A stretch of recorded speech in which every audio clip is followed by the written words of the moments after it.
Three, two, one. We are live. This is Live with Mary Sutherland.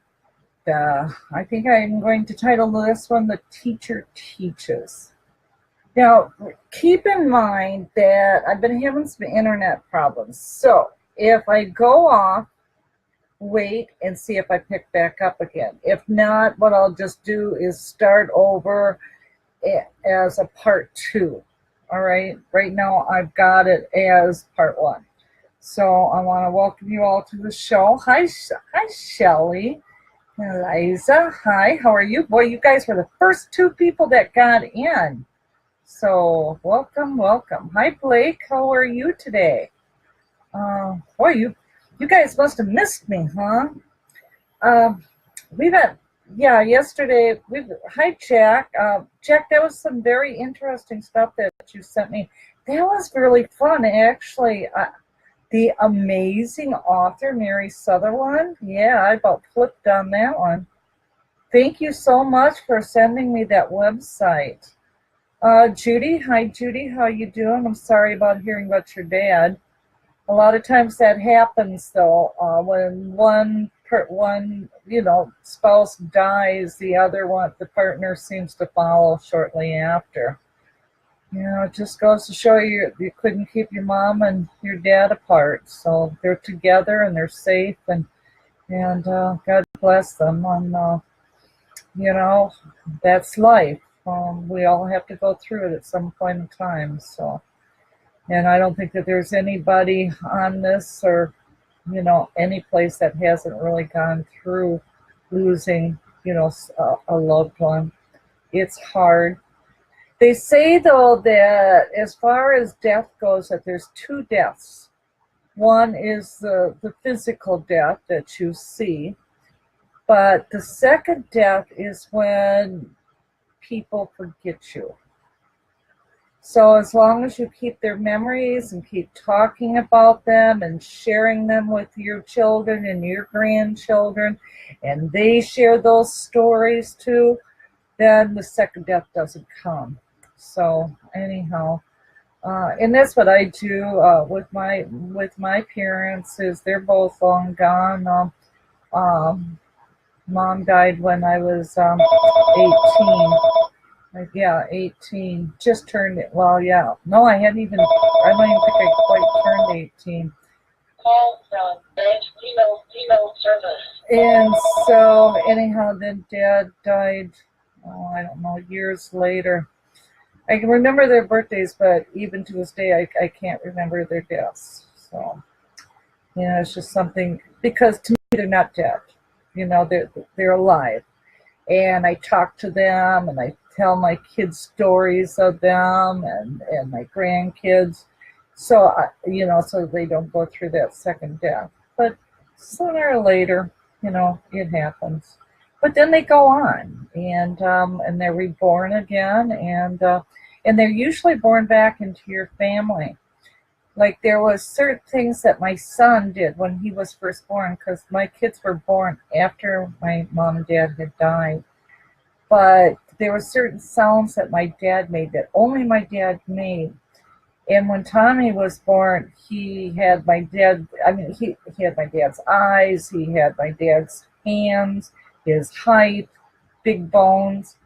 But the thing that got me was the fact that he made the same noises as my dad did. Kind of a grunt. And Dad used to go, and Tommy did too. So I always kind of wondered if he didn't come back as my son, and happens quite a lot, as a matter of fact. You belong to a soul group, and then that soul group keeps being born back and forth into life, as a brother, a sister, a husband, a wife, could be a tax collector, gas station attendant. Sometimes they're in your life. I guess what I'm trying to say is they're in your life sometimes all your life, sometimes a partial of your life. Sometimes it's just one of those moments that you see somebody and go, well, you look familiar.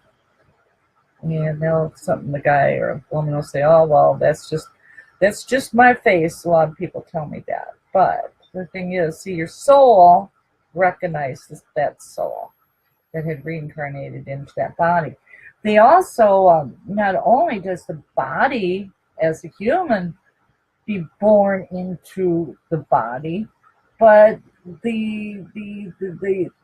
an animal spirit, elves and trolls and angels, uh, just different types of elementals um, are born into your body as well as minerals, crystals, and sandstone and whatever. But there's all these different things. The essence of the plant, a certain one, a nettle or a rose, whatever.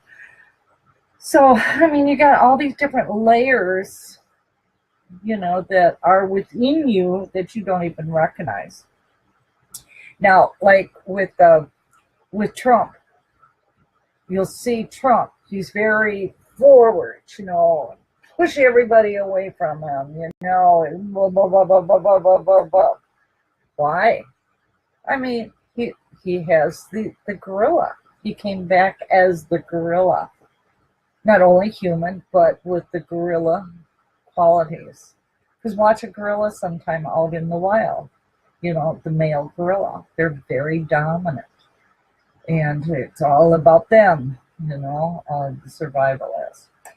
And hello, Bonnie. Hello, Giovanna, Anika. Geez, let's see. Anna, darn it. I just wished I understood how to get my comments going. Because they just don't. Let's see. Yeah, they're still going. Hi, Kevin. How are you today? Kevin, I'm going to be speaking on cryptids a little bit in Dogman. So what do you think of that? And I think you're a pretty good guy, so I think I'm going to be fairly safe talking about what I have to say with you. But so anyhow, so you're born in all these different ways. So, but usually it's from a soul group. There's not such a thing as death. Energy cannot be destroyed. It can be transformed, but it can't be destroyed. I want, for some of you, I would like for you to go into the group if you're not already there. The group's name is facebook.com/groups/Mary Sutherland. There's a picture of a planet, as well as a picture of a wormhole right next to that planet. And you can't see it, but with your naked eyes or your physical eyes. Hi, Kiri. I'm glad you can see me live too, Bonnie. But anyhow, but you can capture it with your camera, and that's what this guy did. It's a planet, along with a wormhole, and it's kind of like pastel colors, and and it's really cool. Now I put it up on my group. Somebody else wrote back, and I can't remember who it was. It could have been even Jack here. Hi, Carrie. And it could have been Jack here. But they put up a link to go with it called what was it? The Matrix glitch. And you can click onto that, and it takes you to a little YouTube video. And it's very, very interesting. And it's all about, well, of course, there's the timeline glitch, and there's also the matrix glitch. But I can't, I could explain it, but I think that I would really like for you guys to watch the video. Because a lot of us talk about the the veil is thinning and we're starting to see other things. But wonder if somebody is actually creating a hologram of our reality as we see it as a group. And wonder if that hologram is actually breaking down.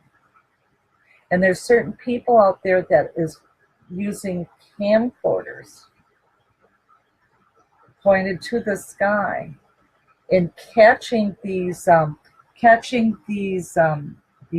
oddities, showing lens flare, not from the sun, but some sort of a projection from someplace else, which would be something that is creating what we're seeing in our skies.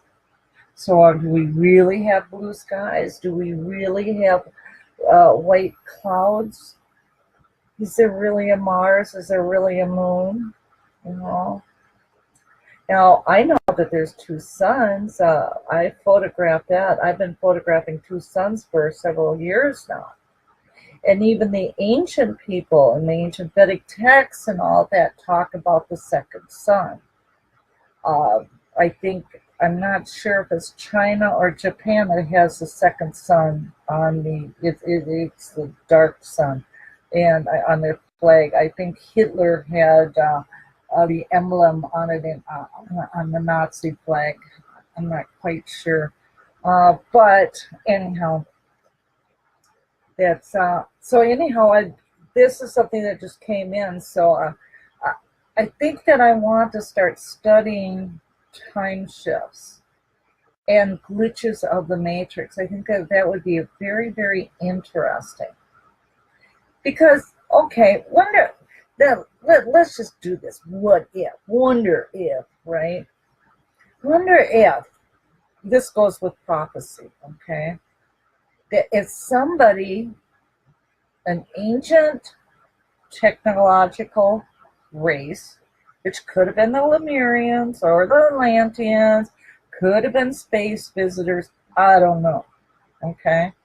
But wonder if they created a matrix, filled it with all this data to be played out, creating a reality. And this would be in the form of a matrix because it would be computer coded 1010, just ones and zeros, right? Binary language. And they coded this out. Very similar to what you've seen on the movie The Matrix. And so they encoded this whole thing out, but the thing was, it could only last for so long, and then it would start deteriorating. Well, if the creators of this matrix had, made it, they would know all the events that they put into that matrix, and when the times would be that certain events would kick in. They'd also know of the approximate time as to how long this thing would last before it started breaking down. And if that was the case, certain people would be told about it. They would get the word out as prophets, and thus you would have like a whole religion based around it up until now, or up until the Matrix collapsed.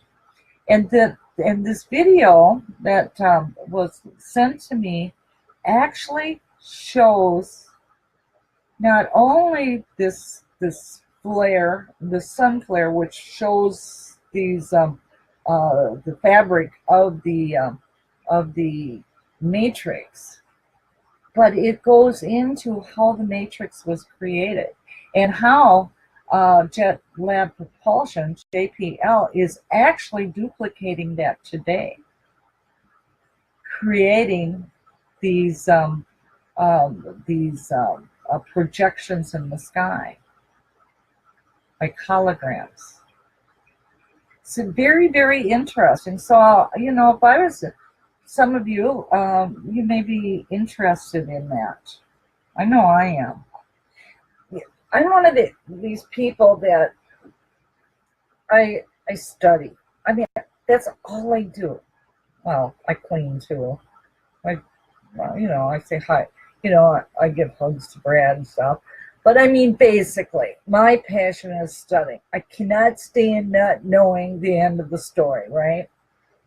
Or how something was created. Used to drive my teachers nuts. Um, but my folks encouraged it, so that was cool. But so, I started with UFOs. Well, and I studied and studied. I did field research. I was out there. I seen the UFOs. I experienced the aliens. I photographed the aliens. I've done all that. Hi, Jazz. Good to see you here. Um, we were just talking about the Matrix and timelines, but you can catch it on the archive show.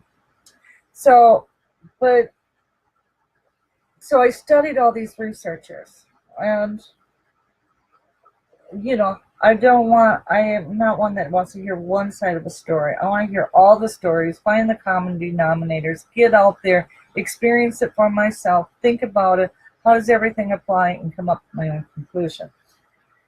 That's what everybody needs to be doing, by the way.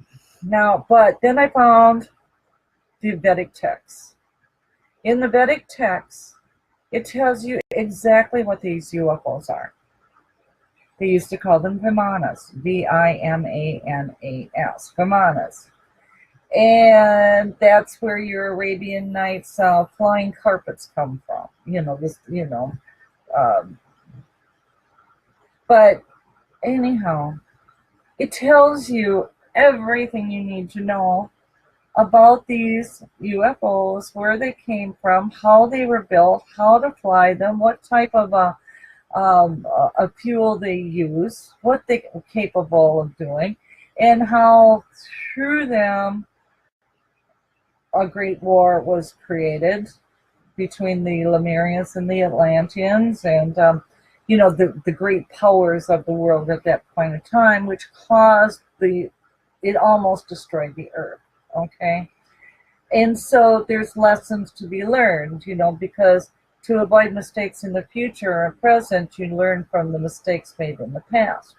Okay, so once I learned that, it was like, why listen to theories?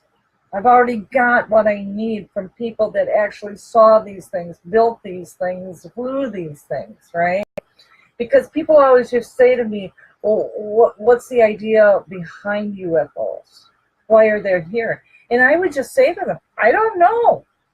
I never got to ask them. And if I did ask them, because I have been taken aboard ships before, and if I had asked them, the only best thing I can say is, if they answered me, they took away that memory so that I don't repeat it. I don't know. But so anyhow, why they're here, maybe they've always been here. Maybe these dimensions work. All dimensions is biblical heavens. And the reference going back to Jesus saying, my Father has a mansion, and within that mansion there are many rooms. One of these rooms belongs to you. What they're describing is dimensions. That's modern day term. Just like modern day term for Vimanas is UFOs, right? So there's all these dimensions around us, and they have life in them. Their life is just like what our third dimension life is. I mean, it's just as solid, it's just as real.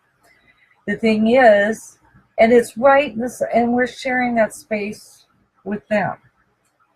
How many dimensions? It could be, the dimensions could be take you all the way through infinity, for all I know. Scientists say there's 22. Well, how do they know? Have you been there? There's big difference between theory and fact. folks.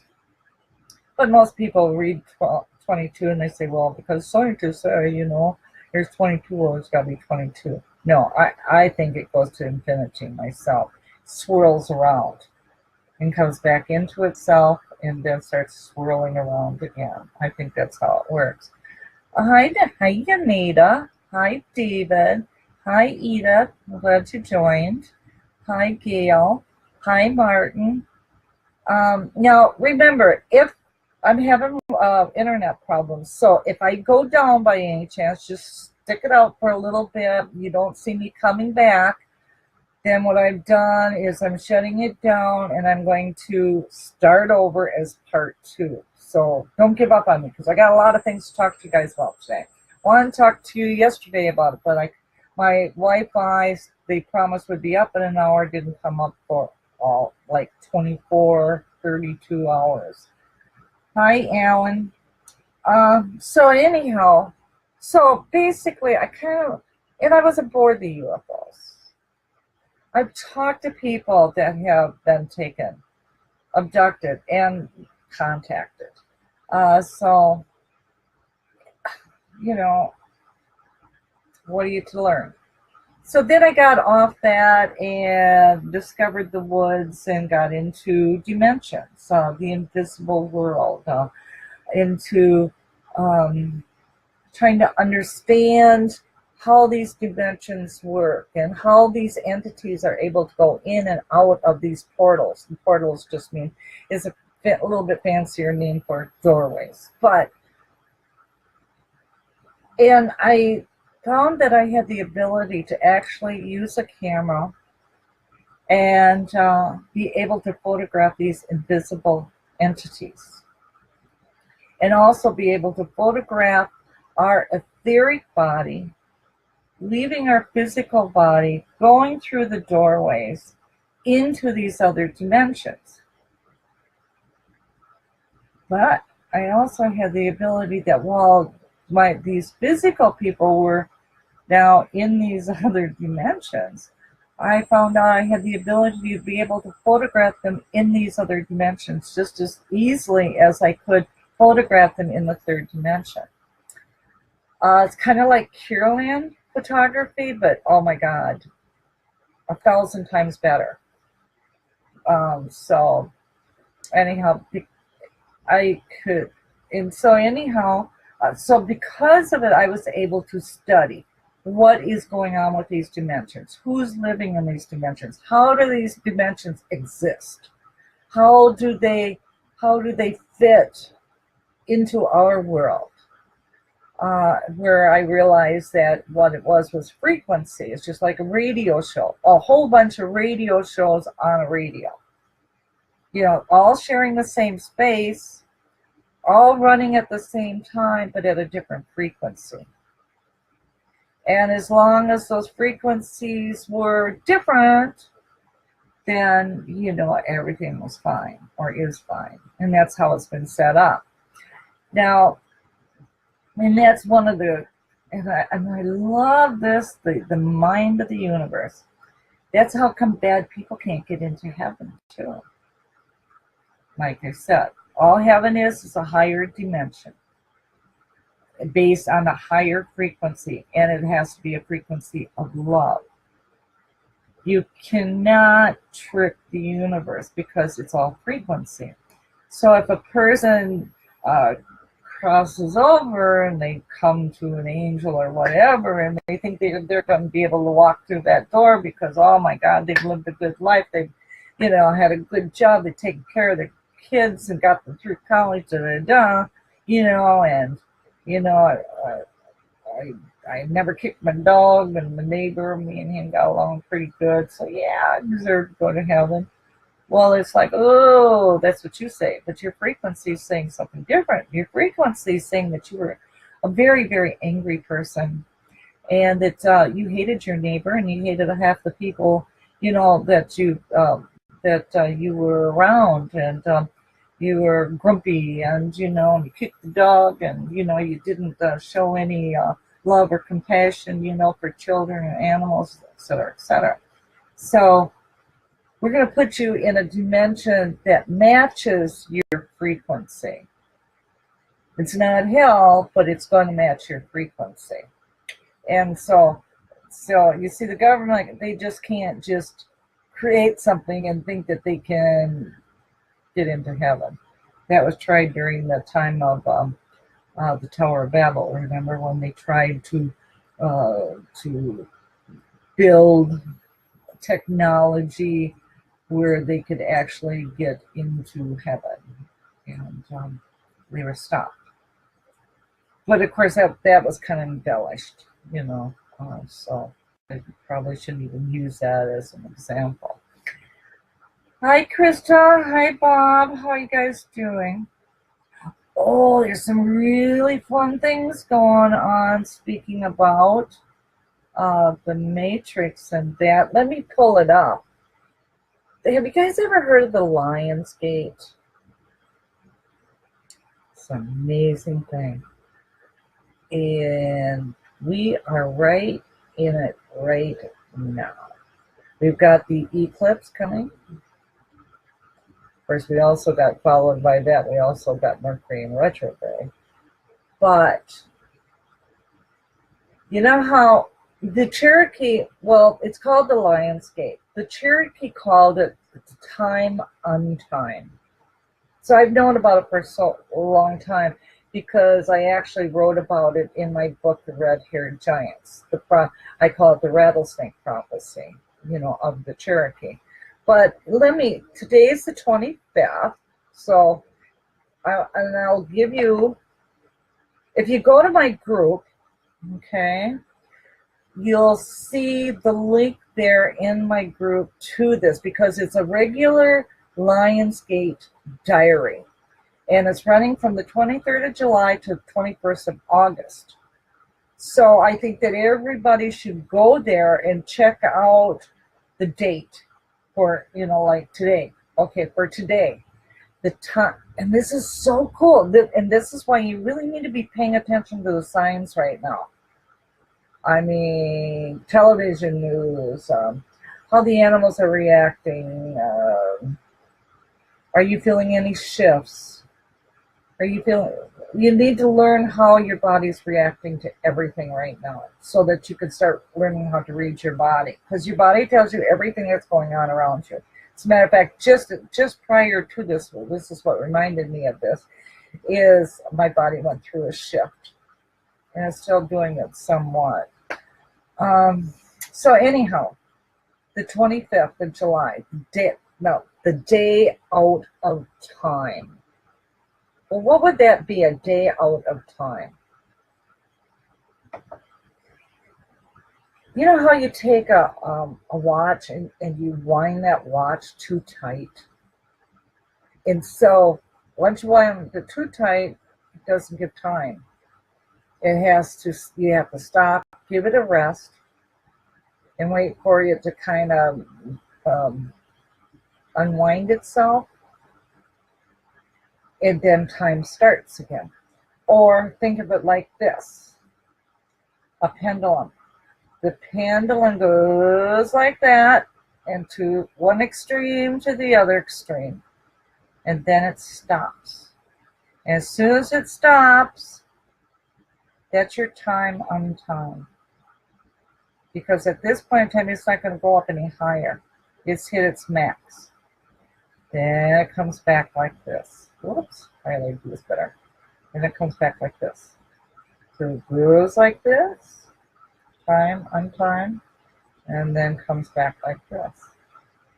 So today, time stopped and started again. Time, untime. Now, you can actually go to my website or what you could do is just go Google and then just type in rattlesnake prophecy, and it'll take you to my website. And I wrote on the Cherokee prophecy of time untime, and it basically started December 21st, 2012. And so now we've reached time untime. Remember, biblically speaking, we are to watch the signs in the sky. Hi, let's see. Hi, Jan. Hi, Mandy. Hi, Ted. Hi, Dan. Daniel's Zie, and I watch a lot of his work. He's got some amazing work theories and inspirations, I should say. But here, let's go back to this diary. Welcome to Lionsgate Diary. From the 23rd of July to the 21st of August, we will track the energies and share interesting information. July 25th, the day out of time. Today is the day to celebrate the day out of time and to honor Jose Arguelles, who helped us to remember the sacred Mayan calendar. The day out of time is that moment when the old cycle has completed and the new is yet to begin. It is a time within the void and the emptiness, but filled with possibility and potential. It is like being in the womb between death and infinity and the process of rebirth.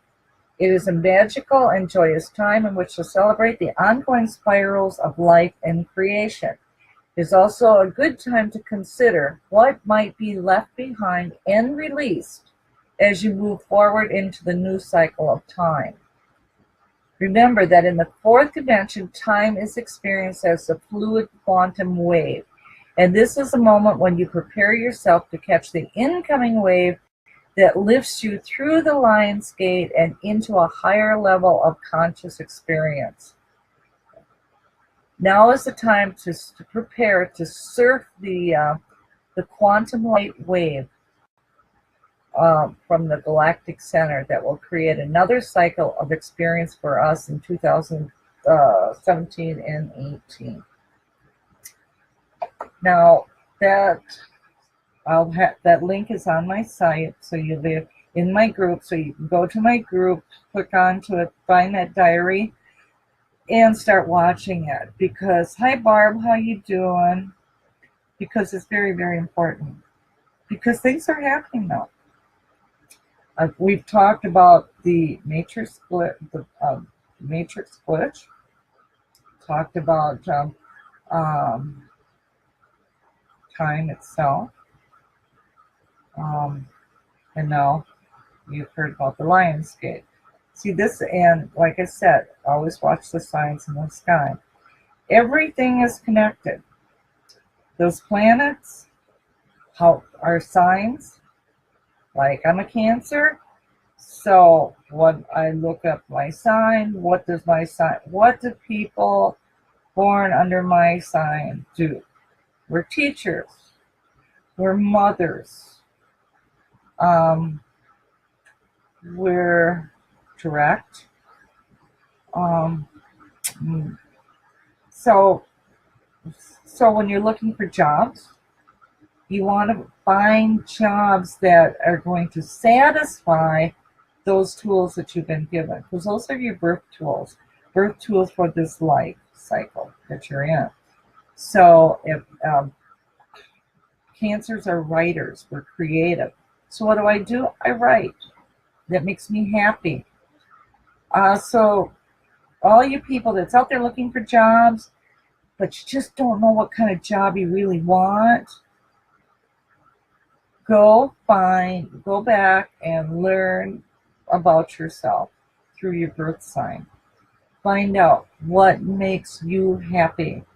And then you're provided, it not only gives you your birth path, the type of job that you need, but it also gives you the tools that you will need in order to follow that life path. Certain abilities that, like with me, I'm a spiritual teacher, a counselor. So what is a Cancer? Cancers have been given intuitive abilities. We are the empaths of the zodiac. All right, those are tools that was given to us to do our job, which they tell you right there what your type of job, where your passion lies, where your happiness lies. That's why it wasn't a mistake that you were born premature, or it wasn't a mistake that you were born in July or August or September. It was deliberately planned that way so that you would know who you were, what you were, and the tools that were provided for you to be able to do what you need to do. Make sense? It does me. Uh, Now, so because there was a couple people in here that was looking for their, wanting me to read their cards for, what type of job. Go study. Go study you. You have to create anything in life as far as you're concerned. If you want a successful life, and if you want a happy life, you have to remember you have to build a solid foundation. You can't build anything off of that. You can't build anything unless you have a foundation. And if it's rickety and you put it together fast and you take shortcuts, the foundation isn't going to hold up, and down goes the house. So you take your time, you build it, and once it's nice and stable, you know where you're going and everything like that, then start building the house. But so what I'm saying is, first of all, before you do anything, you need to know who you are. And if you don't like what you are or who you are, just like that foundation, if that foundation isn't quite like what you want, don't take shortcuts.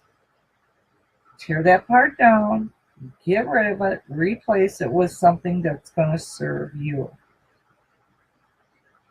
All right? That's how you do it. Thank you, Aiden. Welcome. Aiden says, I'm looking beautiful like always.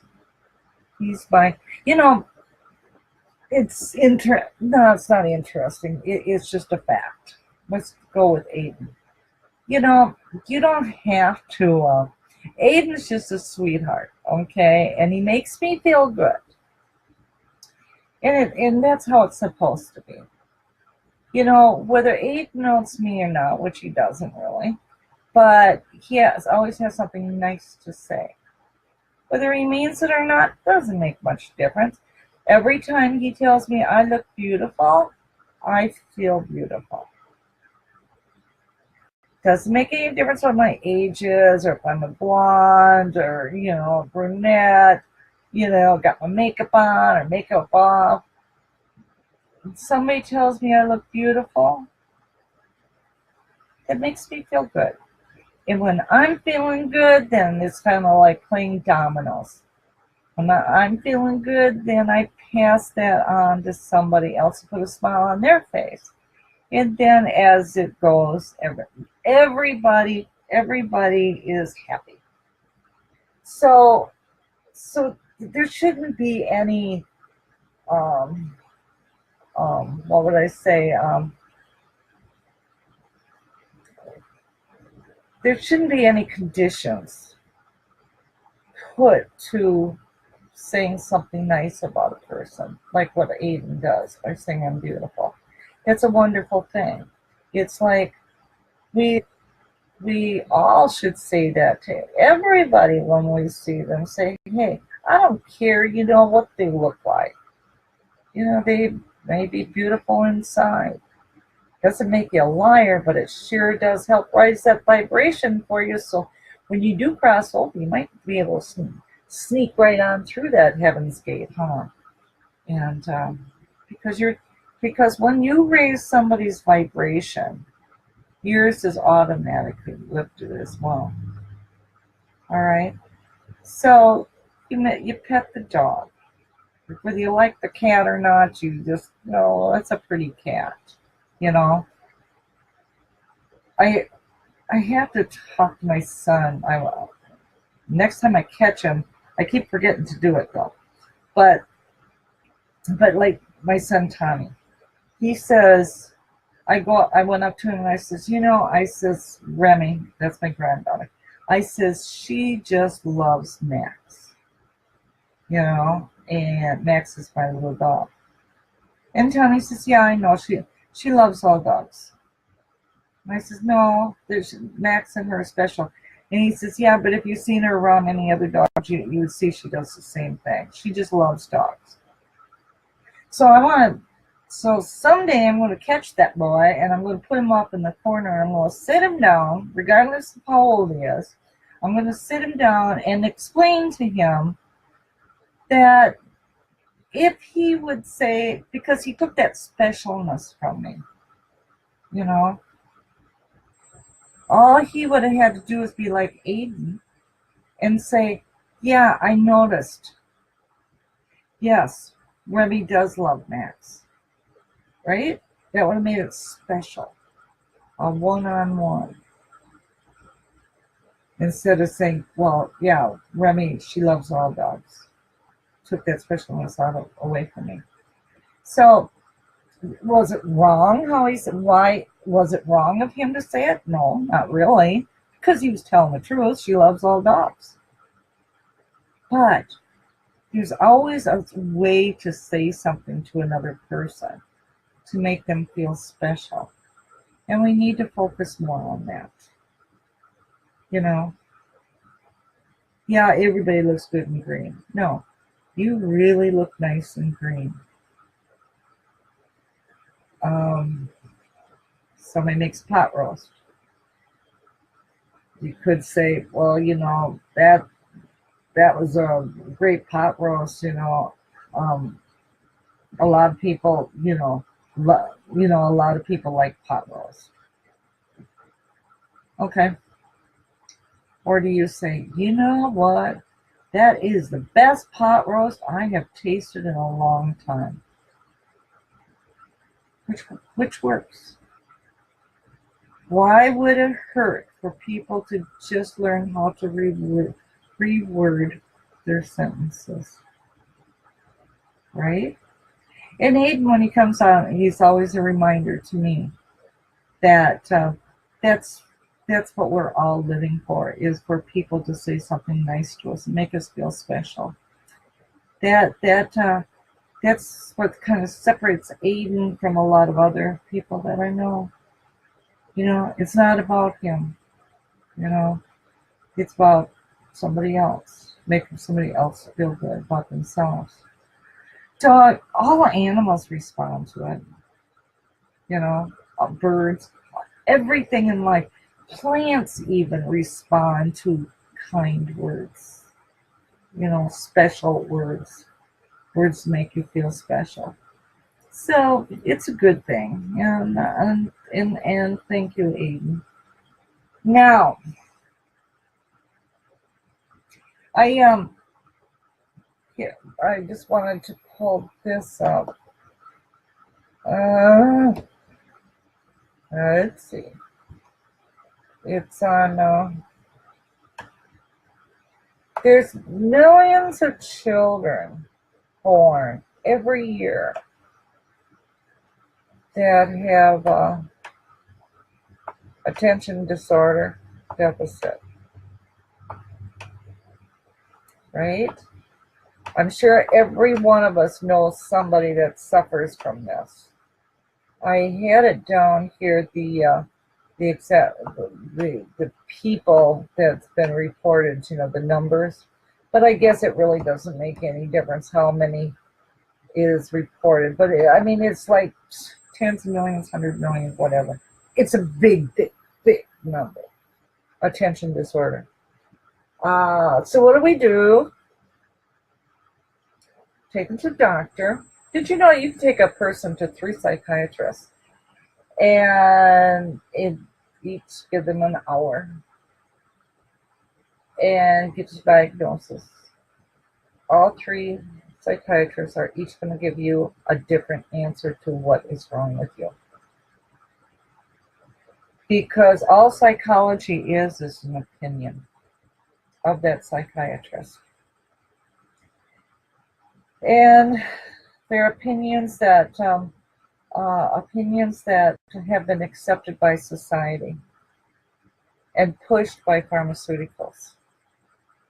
So it's a money racket, And then, of course, the people to be psychiatrists, they have to pay, oh God, what?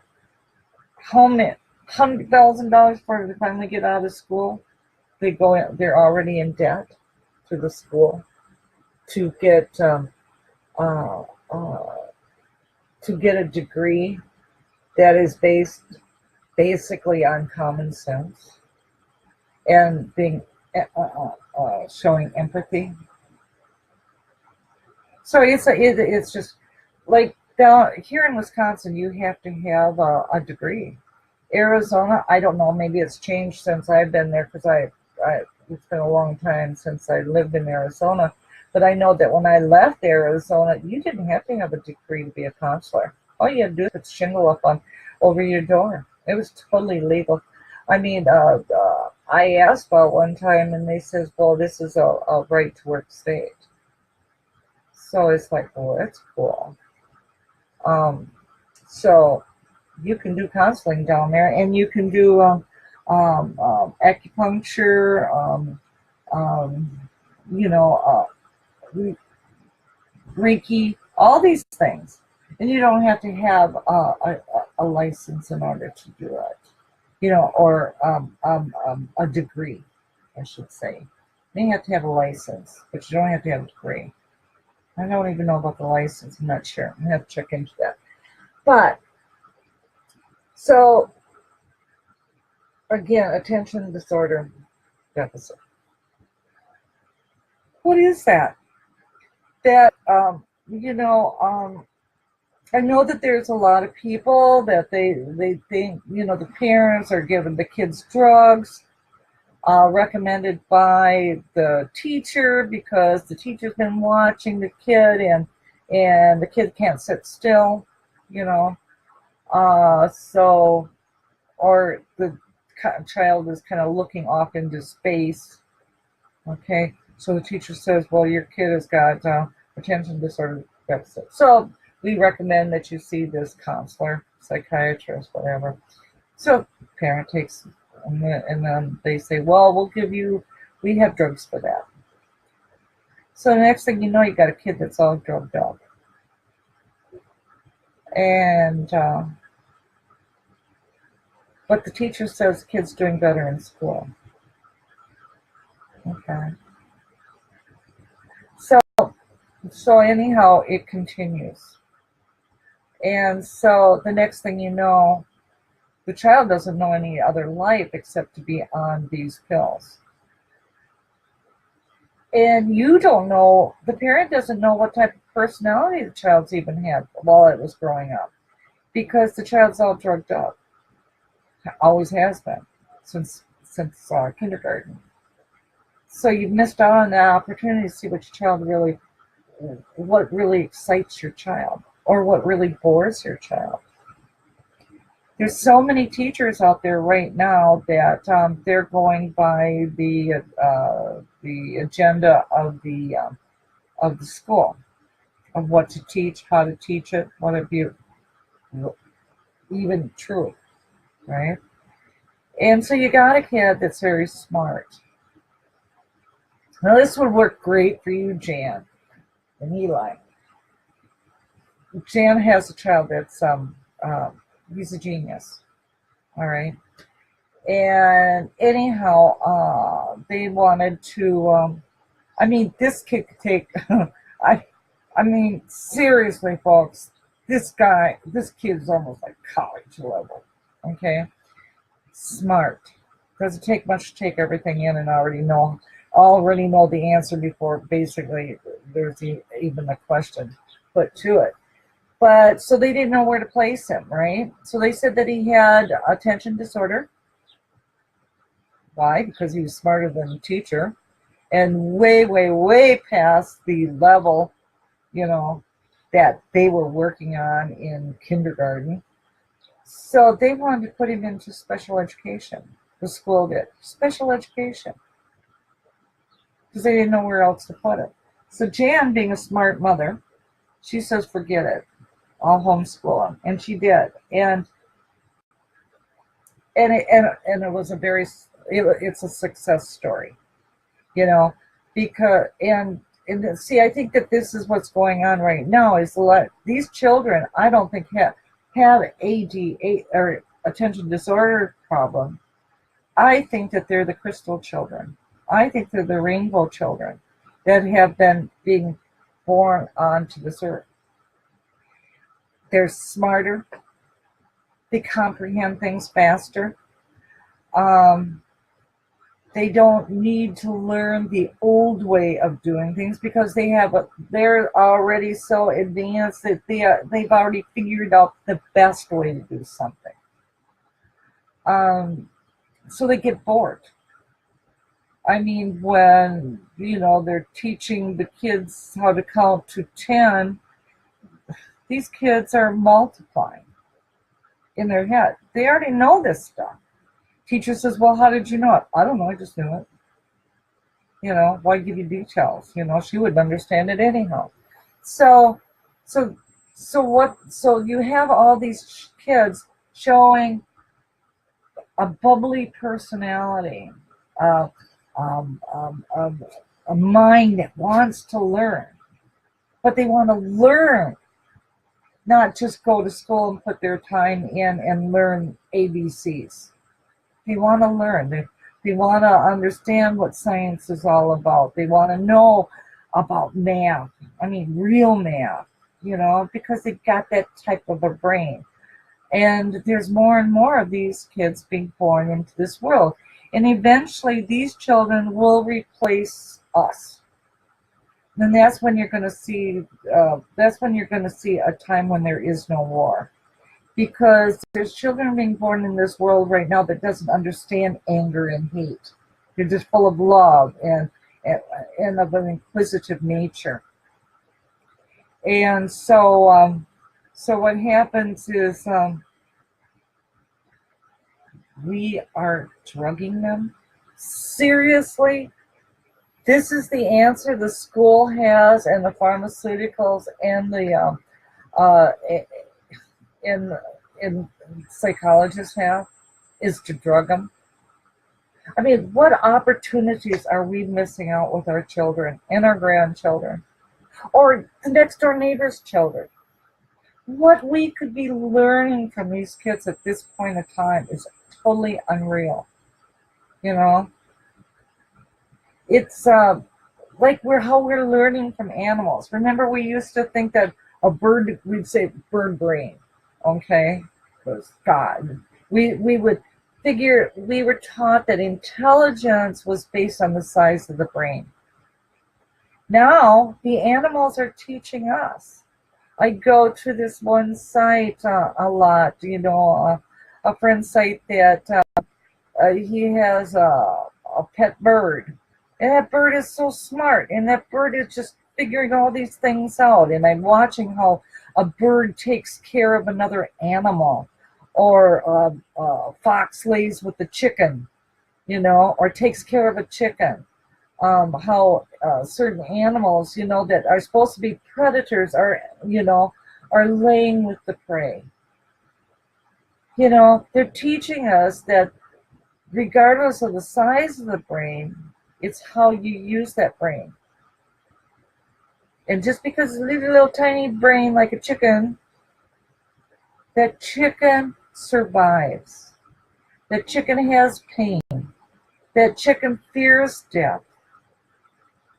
That chicken feels emotion, and even feels empathy towards other animals. Well, 10 years ago, 20 years ago, who would have thought that? But they're teaching us, but through their ways.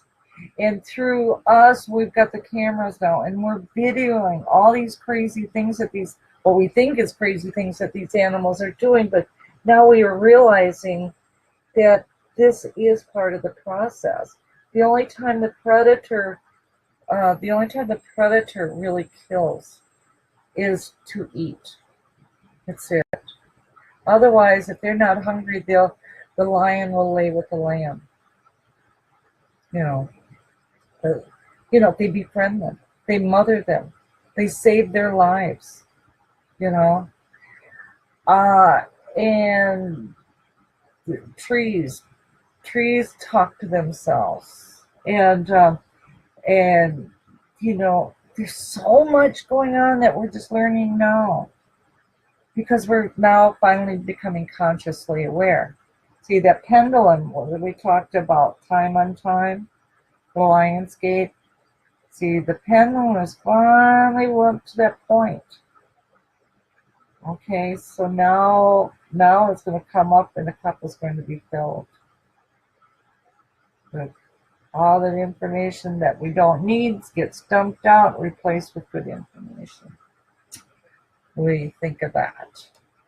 So, anyhow, now, this is the fun part for researchers. And they probably won't like me after this too. We do not give ourselves credit as being as capable of thinking for ourselves. We're always questioning who we are, what everything else is all about. Should we do this? Should we be doing that? Conditioned to go to someone else to get that answer. The priest, the school teacher, the researcher, the scientist. Never once thinking that maybe we could figure this out on our own. And what happens, which is generally the case, the religious instructor, the teacher, the researcher is wrong. Wonder if, because you know how they say if you say a lie enough times that it finally, when you get enough people repeating it, it becomes a truth. Well, I think that's what's been going on. And that is why it is so important for all of you to start focusing on self-empowerment. Learning how to read your own cards, learning how to body dose, learning how to be able to listen to your body, to let you know who to trust, who not to trust, when there's danger around, what your passion is. Your body will tell you everything. Your mind will tell you, your brain. But see, we've been taught ever since we were born, that we have to be dependent on somebody else to think for us. How many times have you heard, you researchers out there, how many times have you heard or tried to explain something about seeing a Bigfoot? Well, this was a reliable source because this source that seen a Bigfoot was a teacher. The person that saw that cryptid that night and reported it was a police officer. Or this person I know was telling the truth because he was a psychologist. He had a whole bunch of different degrees behind his name, or letters behind his name, right? Well, duh. If we experience seeing a cryptid, have we seen a Bigfoot or a dog man or a sea monster or something like that? Are you serious, researchers, that you're not going to take our word, our experiences to any degree of credibility because we are not doctors? We are not researchers. Yet we are the one experiencing all this. We're the ones that have seen a UFO. We are the ones that have been in contact or abducted. We are the ones that have been chased down, by a dog man. We don't have a degree. So what? I mean, how insulting. And another thing, I get so angry because, see, I stick up for my beliefs. I don't defend them. I stick up for them. If I've seen something, I've seen it. Simple as that. I don't need somebody to tell me what I saw. and try to explain what I saw. I know what I saw. I know the emotions I went through when I experienced it. That's the type of person I am. I don't need a researcher out there telling me this. I don't need a psychiatrist telling me that I just need some more drugs, better drugs, or that I need a straitjacket, that I'm suffering from paranoia. I know, I know how I'm feeling. Where the fear comes from is because they have us so darn confused as to how we should react. So first of all comes the confusion. Then it comes we're confused. So we go to somebody. Well, that's these people, because they've heard a certain thing for so long, they say, well, that's what it is.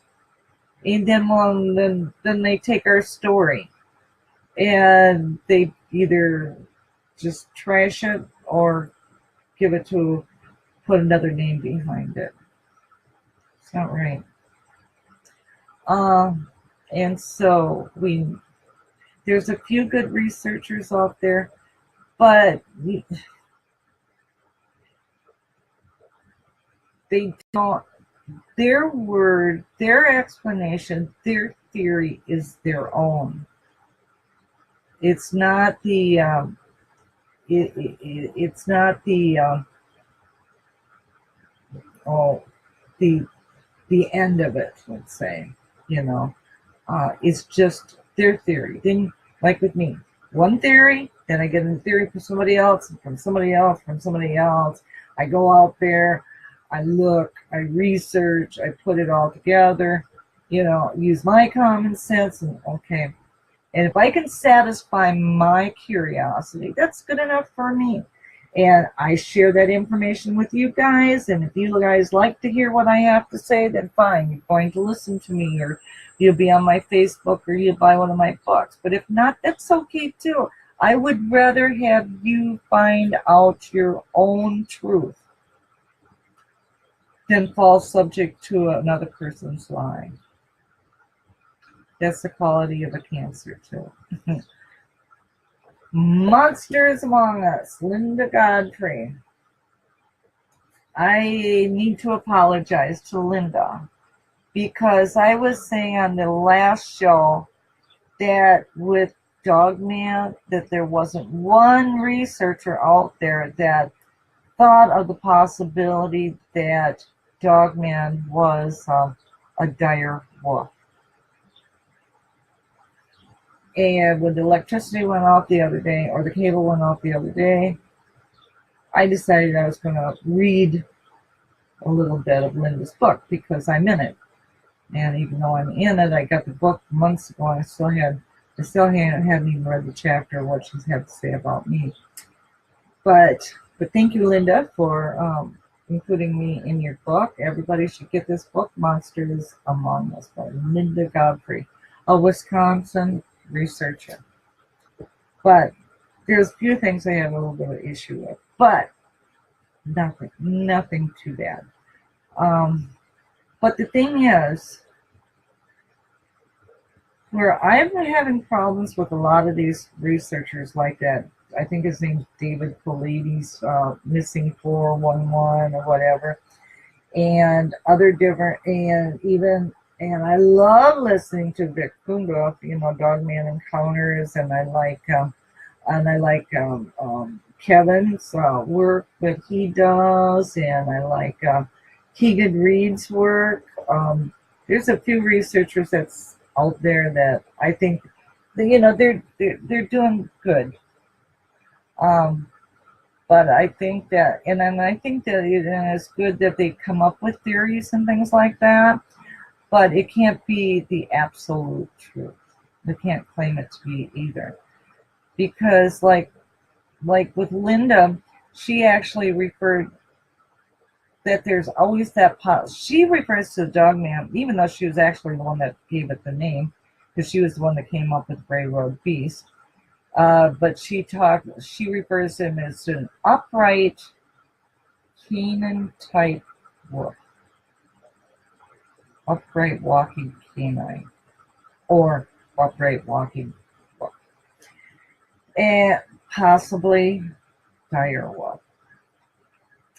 But you know, and I've been listening, and it just makes sense to me that that's exactly what this is. The dog man is a dire wolf that somehow, some way, like we did, was able to survive. Pockets of them were able to survive the Great Cataclysms. And I mean, we managed to survive, so why wouldn't all these other animals have been able to do the same thing? And I think that that's what we have here is something that they thought went extinct 10,000 years ago. And it's not extinct at all. Same way with Jane Goodall's works that she did on the Great Mountain Ape. Remember, none of her scientist friends or peers would even recognize the fact that there was these such apes. Tasmanian wolf, same way. We're finding species that we thought, especially in the ocean, we're finding species that we thought were extinct and they're not. And I think that this dog man is exactly that, is a dire wolf. And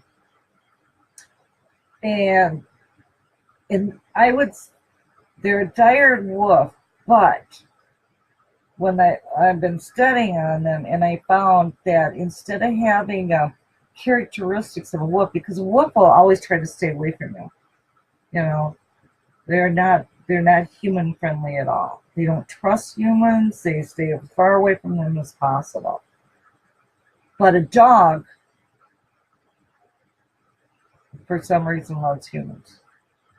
They're always they run up to us. You know, they'll hang out at our houses for food. Um, to be petted, and so you see these wolfmen. They look vicious. They look mean. My God!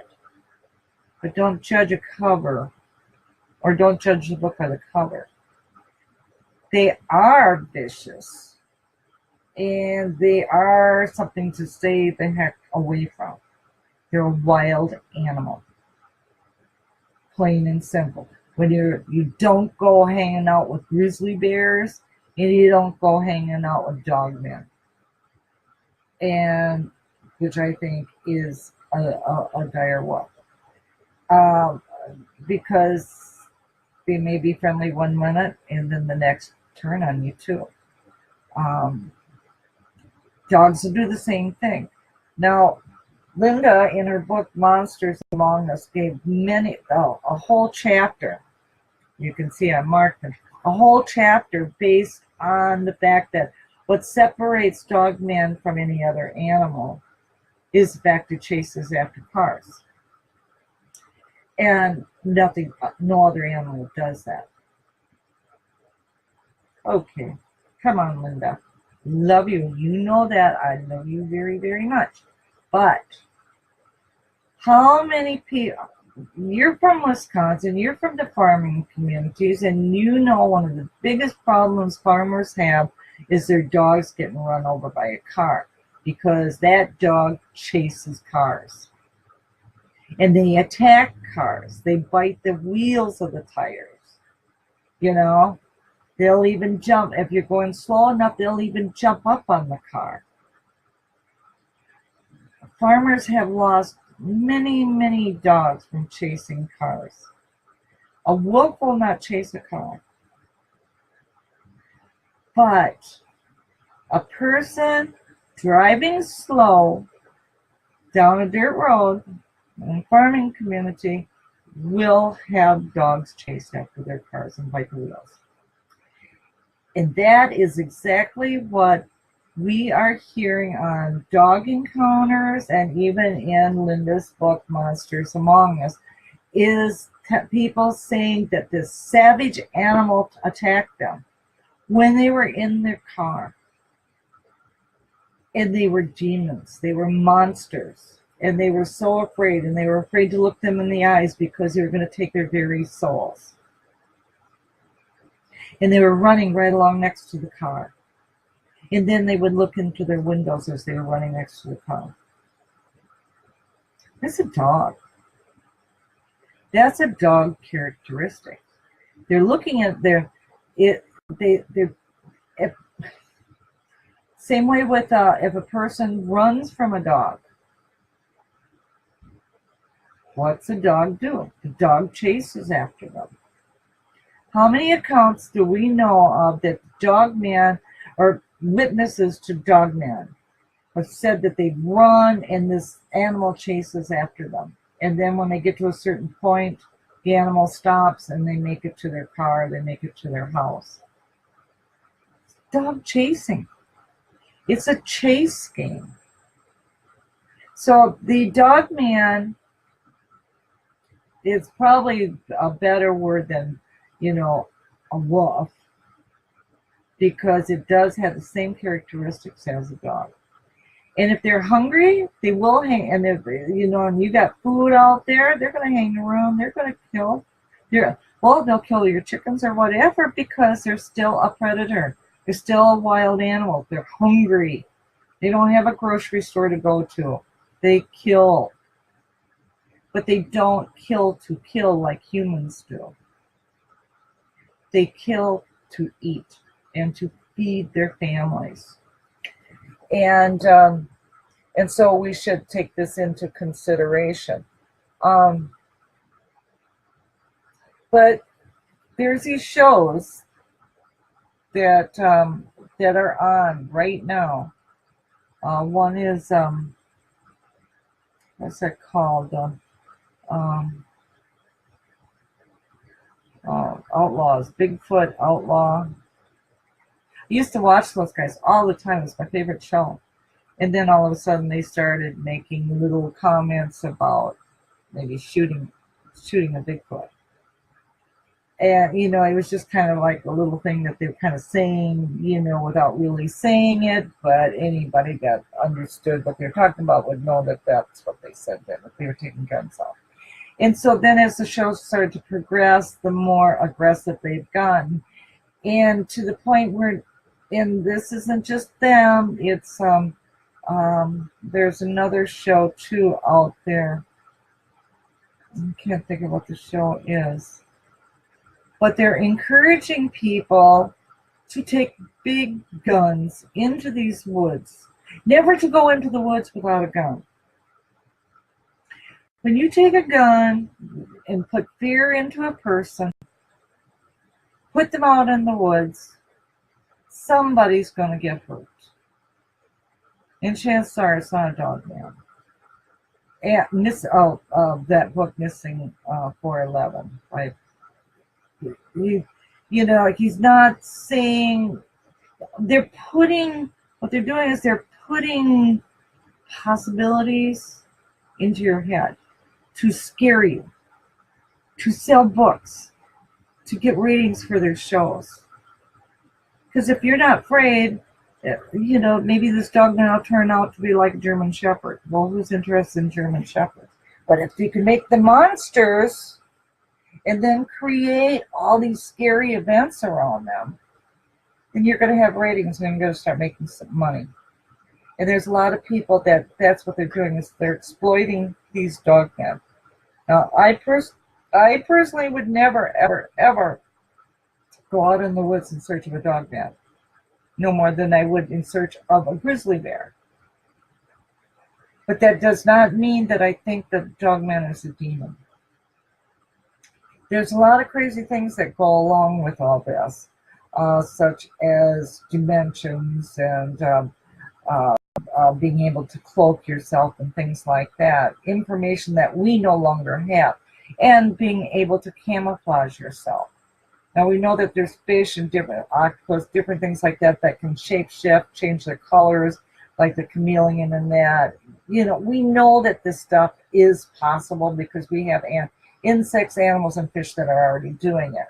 So it's not beyond our understanding that these dogmen haven't been able to understand how to use the shadows and the various colors in the woods, just as Big Man or Bigfoot.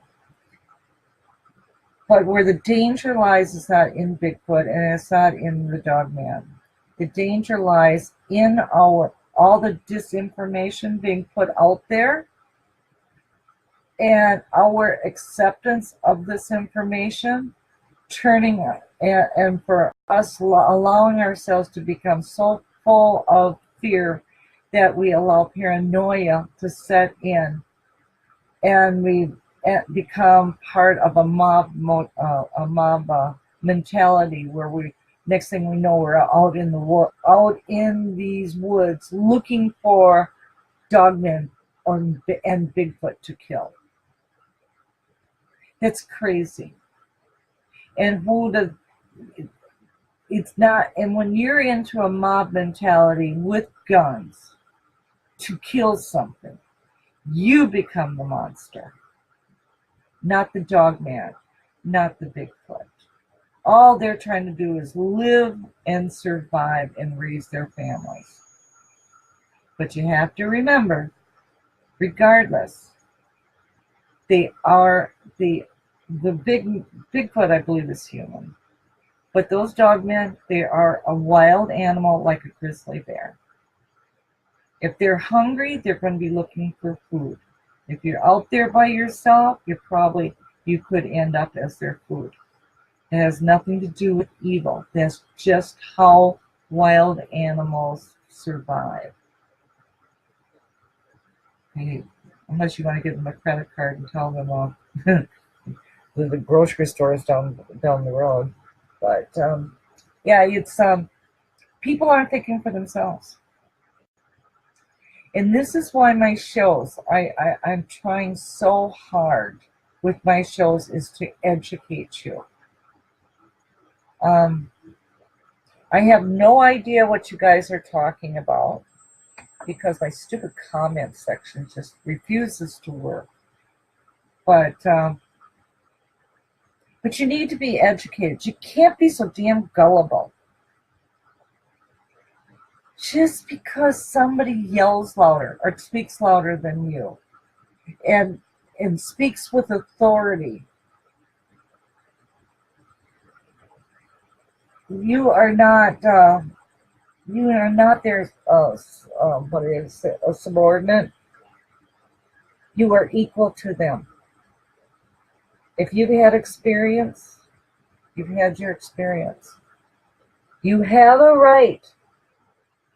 You do not need a degree, or you do not need to be going to college to get certain degrees to be able to go out there and do your own research. You have that right to research. And what conclusion you come to will be based on your work. And if you're an honest person, a truthful person, people will believe what you've done.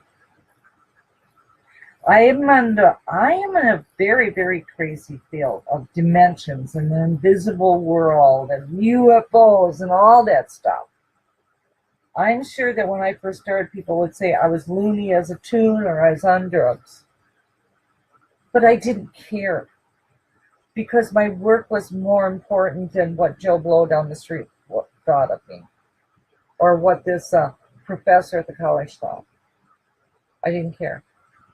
I wanted to know truth and I wanted to know my truth based on my research, based on talking to other people. And I never, ever, ever put somebody down and say that they wasn't deserving of a commentary because they didn't have a title. Shame on them.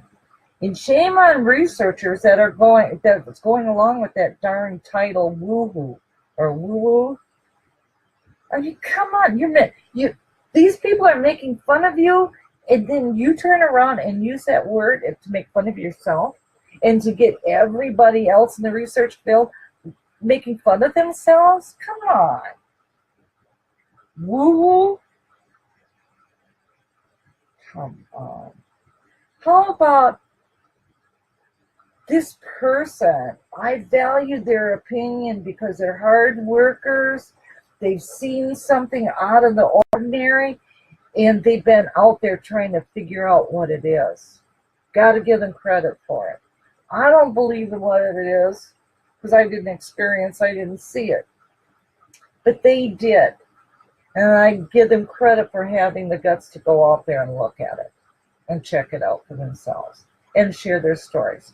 That's what the researchers should be saying instead of calling their own clientele woohoos. You understand what I'm saying?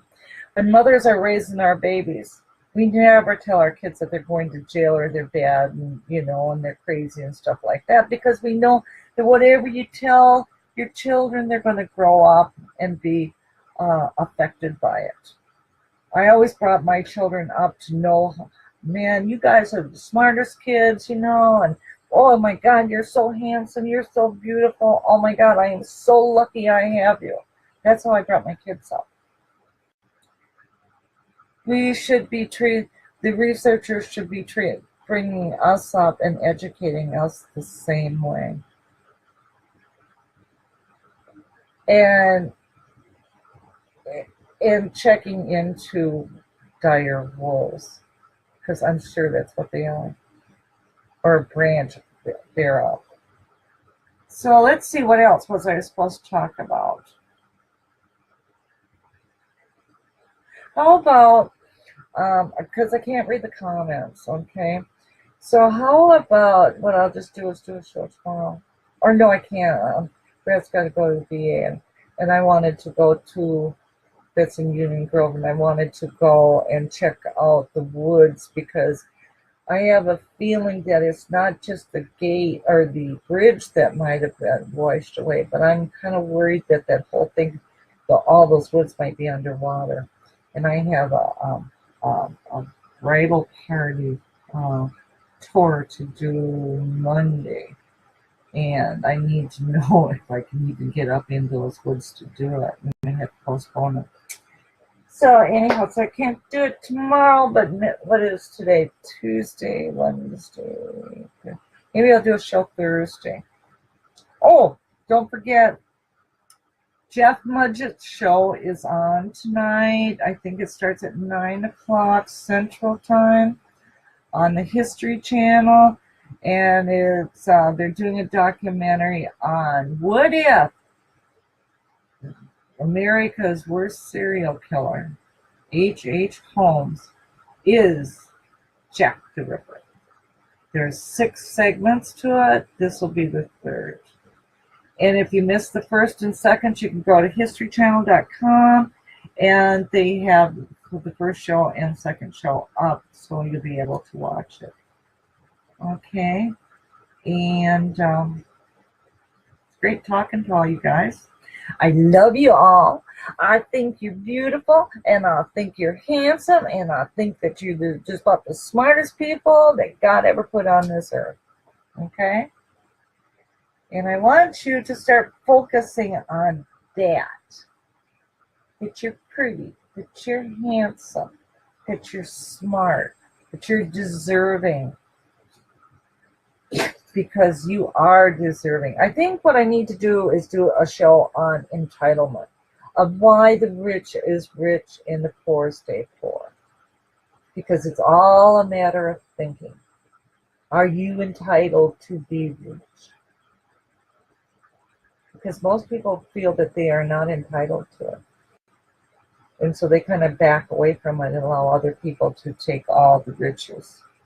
So there's a way that you can become, using your thinking, your abilities to create a reality where you are entitled to as much as you want. Okay? So maybe we'll talk about that Thursday. So anyhow, in the meantime, love you guys, and I'll see you on Facebook. And remember, my website is burlingtonnews.net. I have my own search engine, so if you're curious about anything, uh, just type in the topic in that search engine, click search.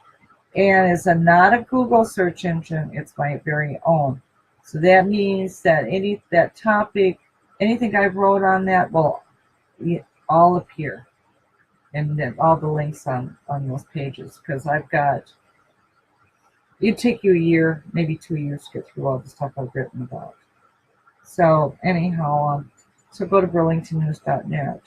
And right now I'm focusing on building up my live streams and working on my YouTube channel and updating my blog at burlingtonnews.net/blog, BLOG. In the meantime, go to facebook.com/groups. Come here, Max. /Mary Sutherland. Facebook.com/groups/Mary Sutherland. And the things that we've been talking about tonight, there's a lot of it I already have up. And so enjoy. Wait a second though. Hold on. Here you guys go. Here's the man. Now look. Say hi. Say hello. I can even see him. Here. Let's see. Oh, I can't. There he is. Say hi, Max. Oh, I love you too. He's the second man.